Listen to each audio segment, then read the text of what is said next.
Hey guys, this is Kim Hewitt. I'm your professor in one of your courses this semester, fall 2015, and I want to try to take about 5 minutes to introduce myself to you guys. Um, I do want to warn you and take a few seconds to tell you that I just was going through this video and I'd already hit like 8 minutes and I was only like 80% through it. So I'm going to try to make it peppier, not quite so bogged downy. But part of the purpose of this video is for you to get to know me a little bit personally, a little bit professionally, just get a feel for who I am, kind of learn what my voice sounds like, maybe what I look like. Not that that totally matters, but just get a feel for who I am, kind of. And of course, I get to choose how I introduce myself here. Um, there's probably many other sides to me that are not revealed here, which is probably a good thing. All right, so let's move on. Um, Part of who I am, I feel like, is dependent on the places I've lived. So one of those places I live currently is Carrollton, Georgia.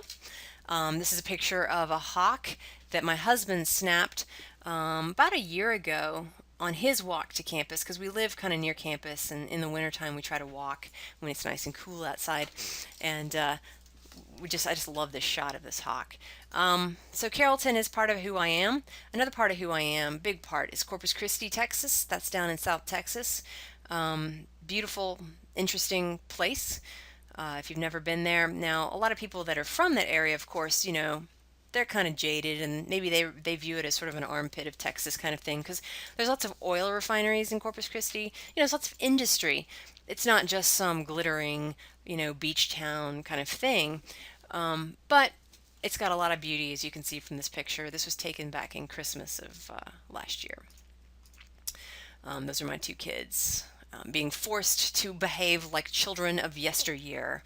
You see no iPads, you see no glassy eyed digital entertainment here. They're just running barefoot, chasing seagulls like children should, right? Okay, another place that has influenced who I feel like I am is Comanche, Texas. And if you were to literally look at a map of Texas, kind of dead center in that map is where Comanche is located. So you might even think that's Central Texas, but it's not really when people say Central Texas, they mean like Austin, kind of, you know, maybe San Marcos, maybe Georgetown, Texas. Those are Central Texas. Comanche's a couple hours from there, but it's actually dead center geographically in Texas. And that's where my husband's from. And he would definitely describe this as, well, I don't want to say how he'd describe it. You have to ask him what he thinks of his hometown.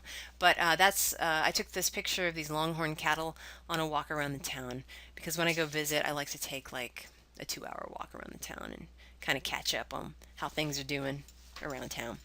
All right, so Wimberley, Texas is another part of Texas that have spent a lot of time in. This is a picture of me and my children and my nephews and my cousins.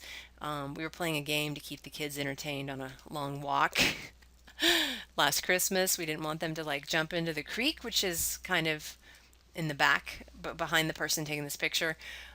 Not that these kids would jump in the creek; they're too smart for that. But we're trying to keep them entertained while we waited for some of our walking party to catch up. So yeah, walking is definitely something I like to do a lot of. Especially when the weather's cool. This summer, I actually came up with a new 5 mile walk in Carrollton that I really like to do. All right, so a couple of people. I've got three kids. I've got Caleb, he's 22. Willow, she's 12. Jack is 10 now, but obviously they're much younger in these pictures. That's Bogart. He's much older now. That's Jason. He works in the department of educational technology and foundations as well. He actually teaches instructional technology courses, but he's also an associate dean now, so he's an administrator on campus, so he only teaches one class a year now. But if you're lucky, maybe you'll have a class with him someday. I think he's a pretty good instructor, pretty good professor. There's me and my two younger ones, Thanksgiving a couple years ago. There's Jack with Professor Dalba, so he was a little bit smaller here, but he's playing with her Oculus Rift, going into a 3D virtual world on her computer and probably being chased by a shark in that picture. There's our dog Bogart, and he is much bigger now, and hopefully you will not run into him around campus, because if you do, he's off leash and has escaped. Um, there's my husband again, and Caleb. That's more reflective of where he's at now. He's a bigger boy. There's me and Jason eating a big fat Reuben, which we try not to do a lot, but man, are they good when you do. Activities and events. There's me with my dad, my kids, graduating with my doctorate back in summer of 2014. One of the things I like to do, a service activity, is help run UCode at UWG with Dr. Dalba, Dr. Rimshagen in computer science, and Chris Rolka. She'll probably be a doctor someday. She's also in computer science on campus, where we bring kids to campus, or we invite them to campus to come learn computer coding concepts. We'll be starting that back up in September of this year.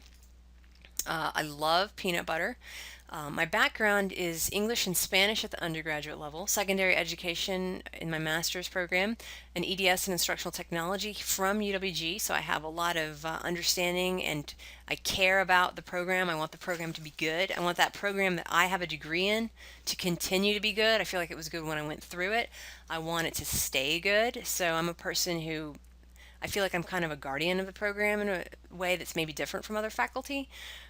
So I definitely want to know that your master's program or your EDS program is a good experience for you. And if it's not, I'm a person that I think you can kind of talk to about that.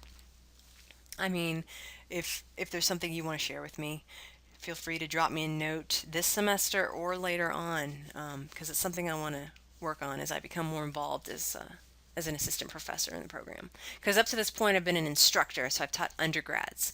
But now I'm in the second year of teaching actual graduate students. So I'm learning more about our graduate programs from the faculty perspective. I also got my EDD in school improvement at UWG. Great program. I chose it because it was a great program.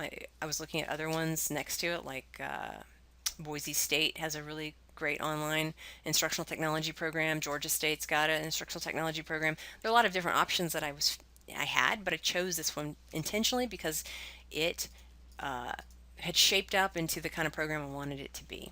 I've also taught for 6 years K-12 English, Spanish. I've also taught online for Texas Virtual School. I've taught for 7 years at UWG as an instructor. I've got 1 year under my belt as an assistant professor.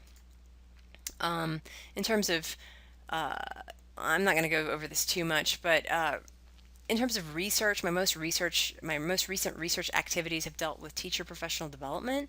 I'm interested in computer science education and student-centered learning with technology, and that's what my dissertation was on. I'm currently trying to turn that into an article that hopefully will be published and I can force future students to read.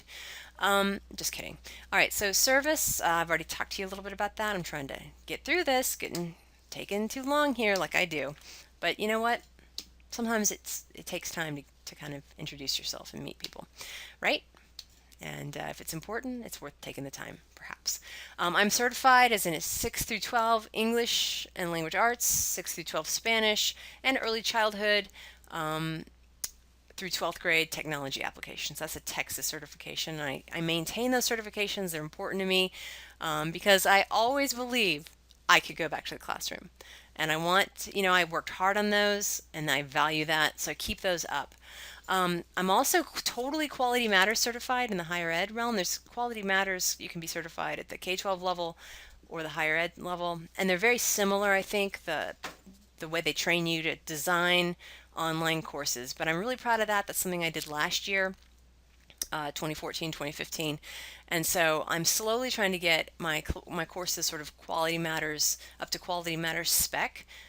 They're not yet certified as Quality Matters designed, but I'm trying to do that. And the challenge is that, like this semester, I have 3 different classes I'm teaching, and so it's very hard to get all of 3 of them sort of meeting all of the requirements that Quality Matters has.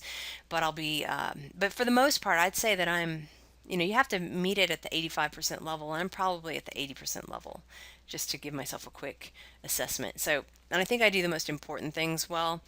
My weak area in my online design is that I don't link to every single possible policy that you guys need to know about. And let's be honest, most of you don't sit around reading all of the policies that govern the way we educate you at UWG. But that is a huge part of Quality Matters, is making sure people have access to all of the information they need, and that is important.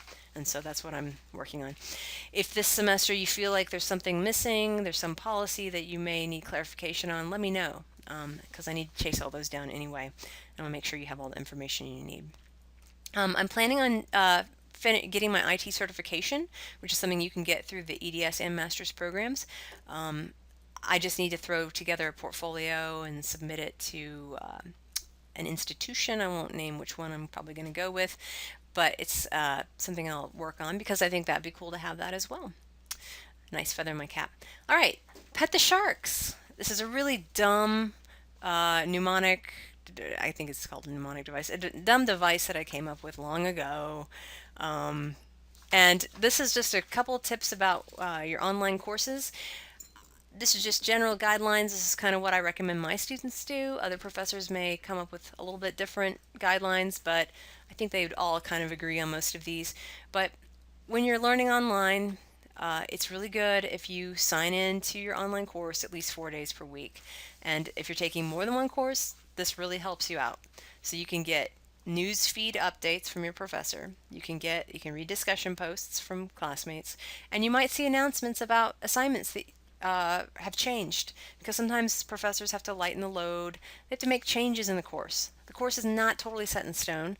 And so even though you might think, I know what I'm supposed to do this week, I've already done what I'm supposed to do this week, or whatever, it's good to just go check in. Tell yourself, I'm going to go check in for 5 minutes every day. Just kind of poke around, look at all the different areas, see if anything's changed.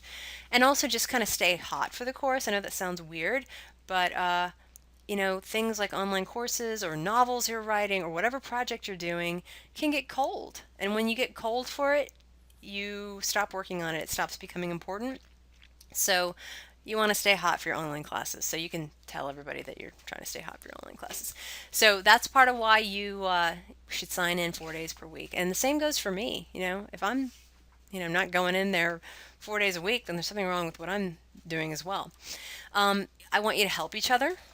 Ask questions, but also read stuff before you ask all the questions, because there's a lot of questions you could ask, but there's also a lot of information in there. Read carefully, keep your sense of humor handy, and perhaps most importantly, sorry, I keep slipping on my mouse is very sensitive, so it changes the slide. So most importantly, set personal learning goals beyond the goals your instructor sets for you. So as much as we'd like to say that you're entering a course that's completely tailored to your needs, the reality is learning objectives have been set for these classes, and so a lot of assignments have been designed prior to your entering the course.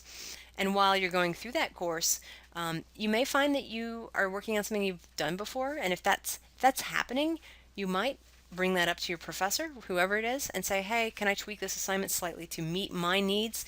But even beyond that, is there a way to take a given assignment and make sure that you're doing in it things that will benefit you in your work setting or your future work setting? So sometimes if you just push yourself a little bit and you actually go the extra mile in an assignment, you're doing things that help you that might not be graded on that rubric. They might not garner extra attention or extra points from your professor, but who cares? Part of why you're here, I think, is maybe for your own learning. So make sure that you get the most out of your work in this program that you're in. All right. So I'm going to, you may be watching this as part of my email that I send out before the semester starts, or you may be watching this from CourseDen. So make sure that if you're getting my email and you're checking my email stuff, there might be a few linked materials in there. Check those out. I'll also have those materials on the homepage of CourseDen in the news feed. It's the first message I give folks in CourseDen when you come in. You go into our course, and in the news feed, kind of in the sort of left-hand area, there's some numbered items that I'm going to tell you to make sure you're aware of, like how to make sure you see things in CourseDen, because content can get blocked because your browser's trying to protect you from unsafe content. Well, the things that we show you in CourseDen are actually safe, so you want to make it so that Your browsers allow you to see your work. So there's a couple of things like that. Links to UWG Online, sort of helpful information. That's another good thing for you to be aware of. So the course starts on Monday, August 24th. Content should be up by 5 p.m. on Monday. Now I have 3 different classes. One of them, I think I'm going to have everything ready by 8 a.m. tomorrow. That's the diffusion class. Probably everything will be ready fairly early in the morning. That's my hope. But if not, things should be up by 5 p.m. on Monday. It just takes a lot of time to do it well, and I try to do it well for you guys. Make sure that you check into the course on that first day through CourseDen. Begin your orientation session activities like reading the syllabus, introducing yourself, all that kind of stuff. And our first session or module, I use the word session, will last 1 week. So it'll end Sunday at midnight after a week. And I don't know the date exactly without leaving this. So I will stop now. That was 16 minutes. That was way over, but you know what? I've introduced myself thoroughly, and so for what it's worth, maybe you know something about me. All right, looking forward to a great semester with you guys. Thanks so much.